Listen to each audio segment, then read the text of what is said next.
Hello YTPC, Ethan, Parsimonious Piper here. It is Cobb Tuesday. I have got my Cobb Tuesday cob. I have got my Cobb Tuesday hat. Today my cob is a small one. This is a Missouri Meerschaum Mizzou, one of their small unfiltered pipes. And in it, thanks to NW Piper, I am smoking some Watch City Churchwarden. It's a complicated English. Latakia, Orientals, Perique, Cigar Leaf, Kentucky, Black Cavendish. Lots of stuff going on there. I do not taste each of those components. What I do taste is a strong, very flavorful tobacco. It's very good. I am liking this. Thank you. Cobs. Some of you may have noticed that Missouri Meerschaum had a sale of smokable seconds on last week. I bought 2 bags. For those of you who have never bought smokable seconds from Missouri Meerschaum, I don't think they've done it in a year or so. It's been a while. And these bags are seven cobs to a bag, $30, $31, something like that. Worked out to like $4.50, something with shipping and tax, $5 a cob, something in that range. So decent prices, but what do you get? Well, I'm going to show you. 2 bags.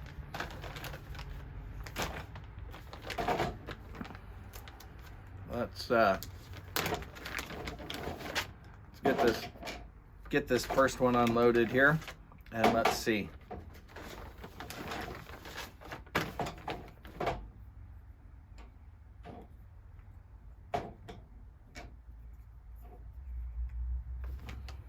All right. I have 2 of these. That is a Legend Fifth Avenue shape. And on that one, you can see the stem angles down just a little bit. I'm guessing that's why it's a second. Not straight like that one. Otherwise, looks fantastic. I don't see the flaw in this other one. Let's see here. 2 of these. That's another Legend, another Fifth Avenue, but these are bent. So 2 straight, 2 bent Fifth Avenue Legends. These are nice medium-sized pipes. I don't know if you can see that bowl. Reasonably thick walls on the cobs, decent sized pipe. And then that's another Legend. This is a Rob Roy shape. So 5 pipes that are all Legend size. Let's see here. This is 150th anniversary Bulldog.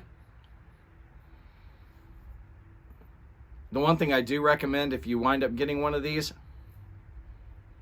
when you take that stem off, hold the shank right there by the ferrule, because sometimes they're a little tight, and if you hold it by the bowl, you might torque that thing right out of there. And finally, I do not have one of these. This is a Patriot, and it is tall, narrow, has very thick walls. Nice. Got me a straight Patriot. The cheapest pipe in the bag, new. These Legends are $7.50, $8, something like that a piece. So, and these Patriots are 12 or 13. Bulldogs were only available like as a part of a $25 set or something. So $4.50, roughly $5 a piece. Not bad. Let's bag these back up. Let's see what's in the other bag. Oh, and to me, getting 4 or 5 legends, that's just fantastic. Those are fantastic knockabout pipes, doing yard work, running around, not afraid of dropping them, breaking them, running them over with the mower. All right, let's see what's in this one. Little different mix here.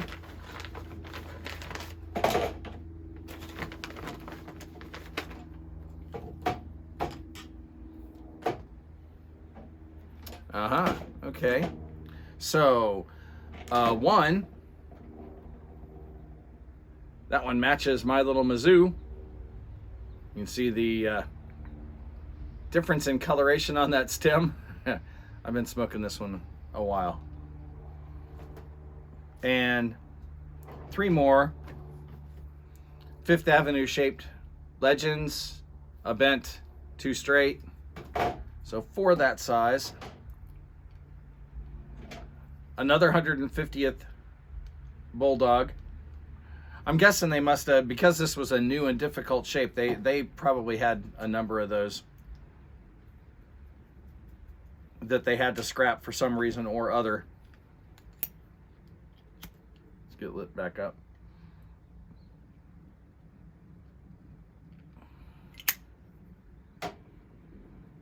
Now the last 2 in this one are kind of interesting. This is a little acorn shape.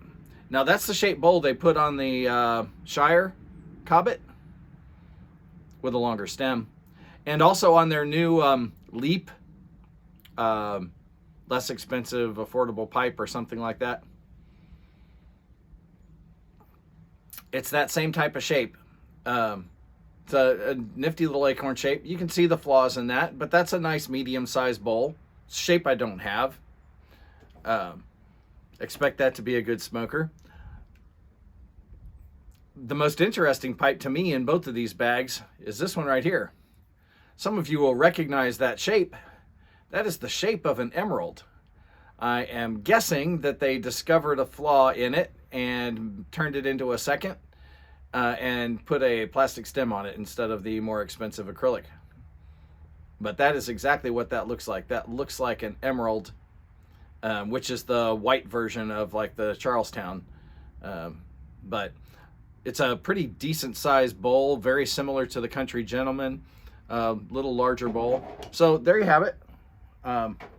Another 7 pipes. One small one. I like these little ones. Those are good for about 15-20 minutes. I'm just about done with this other one, and I was only smoking it in a few minutes before the video started. Another 3 legends. The legends are fantastic pipes. So yeah, very happy with it. When Missouri Meerschaum does have one of their rare occasional now sales on seconds, if you are at all interested in cobs, if like me you love cobs, if your name is Everett, if any of those things is true, then you might want to drop over to their site and try picking up a bag or 2. I think they had a 2-bag limit this time, so I bought 2 bags. Fantastic stuff. Told you I was smoking a sample here. Wanted to give a couple of shout outs for people who have sent me some samples. Just got one in the mail today. Some Robert McConnell Scottish cake. From what I read, this is a vapor with Kentucky in it. I like vapors with Kentucky in them. And that comes from Nick Shallow Pockets, who you are going to see in interview this coming Thursday. Thank you very much, Nick. And no, he didn't bribe me with that to get an interview. If you're interested in interviewing with me, just shoot me an email. Let me see. I got a few more samples here. These were from Cat Dad Piper. Let's see. Nightcap. I have not had Nightcap. From Beyond. I told him I did not get in on that, so thank you for that, since those are gone. And the third one that he sent me, he keeps telling me I need to try making Haunted Pirate Ship. Well, I happen to like both components in that, Haunted Bookshop and Pirate Cake, but I've never mixed any. Well, he sent me a sample of it. So thank you, Cosmo. I will certainly enjoy all three of those. And now I wanted to talk a little bit about cellaring. There's been a lot of talk lately about cellaring, about buying deep, finding a few blends that you like and stocking up on them against future price increases. Let's see if I've got any backy left.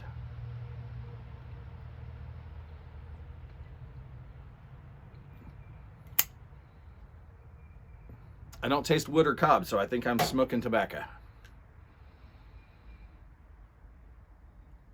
So people have been talking about cellaring deep in blends that you know you like. Well, that's not a bad idea, and I have done so with a few blends where I've got a couple pounds each. Or if I had to stop buying tobacco tomorrow, I could make those last me a while and enjoy them. But I've got about 35 pounds of tobacco in my cellar, if you want to call it that. And a lot of it is in 1 and 2 tins. Let me give you an example of how I tend to buy. So this last weekend, I was in Gatlinburg, got to visit the Gatlin Burlier and have a chat with Richard and Michael there. Richard, you may know as the Dread Tiger, fantastic storyteller. If you're not subbed to him, you should be. Seriously. So I've got a couple of blends that I really like at the Gatlin Burlier, and one of them is Dr. Toad. Now, as the name might hint, I suspect that it is a Frog Morton attempted clone, whatever. I've never had any of the Frog Morton series to compare it to. All I know is that it's good stuff. So what did I do? I picked up a pound of it while I was there. That pound would get cellared. So there you go. Buy one blend deep.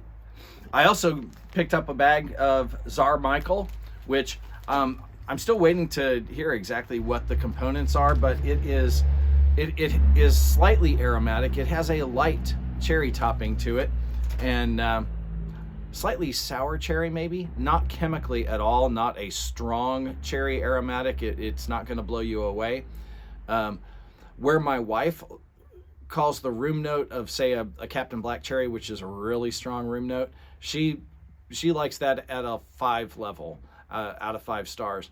This one, she said 3 or 4. She said not offensive, good, not one of her favorites, but so there you have it.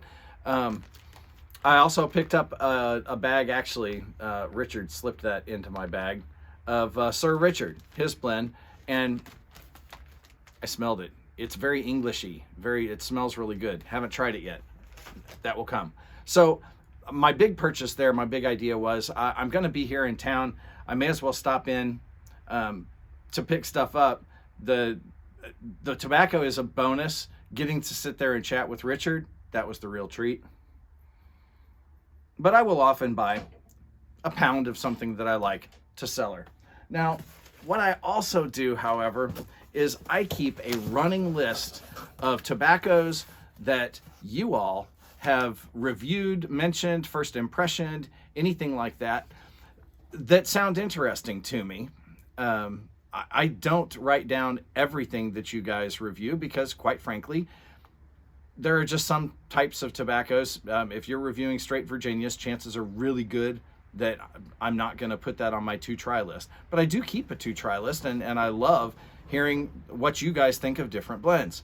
So what do I do? Well, sometimes, as in this last week, when somebody like Smoking Pipes has a sale, I'll go and I'll look and see, do they have anything on sale that's on my to-try list? Well, this last time was GLP's sale. So what did I do? I bought a bunch of GLP's blends. But I just bought 110 each. Let's see. Regent's Flake, What do we have here? Temple Bar, Lagonda. A lot of times what I'm looking for are blends that have cigar leaf or Kentucky. Those are the two components, even if they're just condimental, that very frequently I'm looking for. Let's see, what do we have here? Sixpence. A lot of y'all have smoked that. Barbary Coast. Haven't seen a lot of reviews on that. Robusto. And let's see, Penny Farthing. Another one that I just haven't tried yet. Let's see.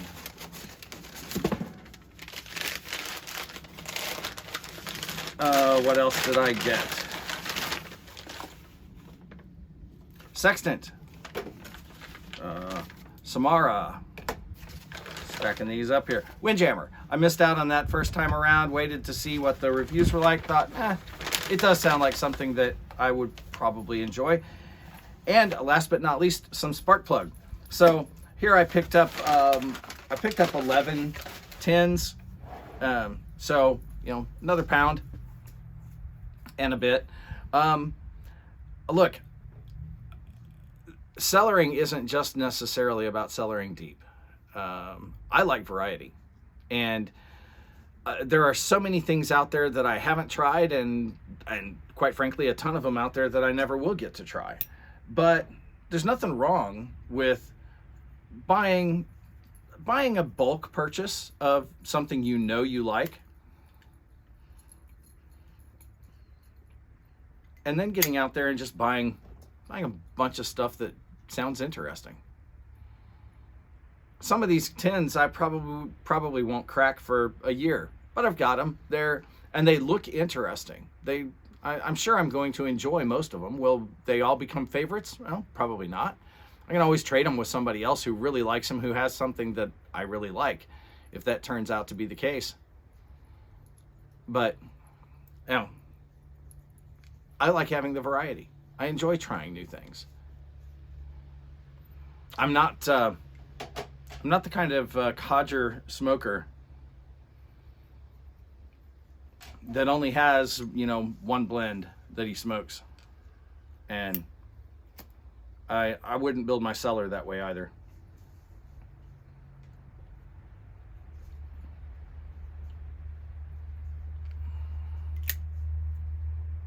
I just enjoy too many different things. So, for what it's worth, yeah, buy a pound or half a pound. You know, if you fill up quart jars, half a pound will usually fill 1 quart jar. Buy a half a pound of something that you know you like, and then buy another half dozen tins of things you've never tried before. Nothing wrong with that at all. That still counts as cellaring. It's just, I like to cellar wide and deep. There's just too much out there, too much variety and fun to be had. Oh, last but not least, every time you buy some backy, buy at least 1 bag of these. These are not likely to go away, but they do come in handy. And if you're gonna stock up on everything else, why not stock up on your supplies too? That, matches, filters if you use them. You don't have to buy a lot every time, but buy some. I try to buy at least 1 bag of pipe cleaners every time I order tobacco in any quantity. So that's my little take on cellaring. I hope you find that interesting, maybe useful, helpful. If not, there's still something you can do, and that is light something you like. Enjoy your afternoon.